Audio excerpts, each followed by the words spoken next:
Hi guys, അപ്പോൾ ഇതെൻ്റെ GoPro Hero 9 ആണ്. ഇതിൻ്റെ കംപ്ലൈൻറ്റ് എന്താണെന്ന് വെച്ച് കഴിഞ്ഞാൽ ക്യാമറ ഓൺ ചെയ്യുന്ന സമയത്ത് ക്യാമറ ഓൺ ആവാതെ ജസ്റ്റ് സ്ക്രീൻ ബ്ലാങ്ക് ആയി കിടക്കുന്ന ഒരു സിറ്റുവേഷൻ ആണ് ഇതിനുള്ളത്. 3 വർഷമായി ഞാൻ ഈ ക്യാമറ യൂസ് ചെയ്യൽ തുടങ്ങിയിട്ട് ഇപ്പോഴാണ് എനിക്ക് ഇങ്ങനെ ഒരു കംപ്ലൈൻറ്റ് വരുന്നത്. ചാർജർ കണക്ട് ചെയ്യുന്ന സമയത്ത് GoPro ഓൺ ആയി വരുന്നുണ്ട്, ബട്ട് നമുക്ക് യൂസ് ചെയ്യാൻ പറ്റാതെ സ്ക്രീൻ ഗ്ലിച്ചായി കിടക്കുന്ന സിറ്റുവേഷൻ ആണ്.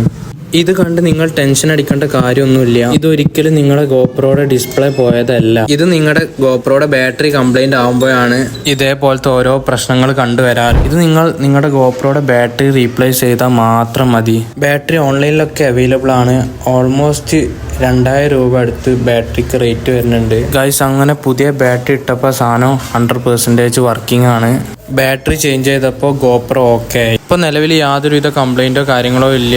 റെക്കോർഡിംഗ് ഒക്കെ പക്കായിട്ട് തന്നെ ചെയ്യാൻ പറ്റുന്നുണ്ട്. നിങ്ങൾക്കും ഇതേപോലത്തെ കംപ്ലൈൻറ്റ് വന്നിട്ടുണ്ടെങ്കിൽ നിങ്ങൾ ടെൻഷൻ അടിക്കേണ്ട യാതൊരുവിധ കാര്യമില്ല. നിങ്ങൾ ജസ്റ്റ് നിങ്ങളുടെ ബാറ്ററി ഒന്ന് ചേഞ്ച് ചെയ്താൽ മാത്രം മതി. എങ്ങനെ ഇത്ര പെട്ടെന്ന് ബാറ്ററി കംപ്ലൈൻ്റ് ആയെന്ന് ചോദിച്ചു കഴിഞ്ഞു നിങ്ങൾ ഒരിക്കലും നിങ്ങളുടെ GoPro ഇതേപോലത്തെ പവർ കൂടിയ ചാർജറുമായി ഒരിക്കലും യൂസ് ചെയ്യാൻ പാടില്ല. നിങ്ങളുടെ ബാറ്ററി ലൈഫിന് ബാധിക്കും.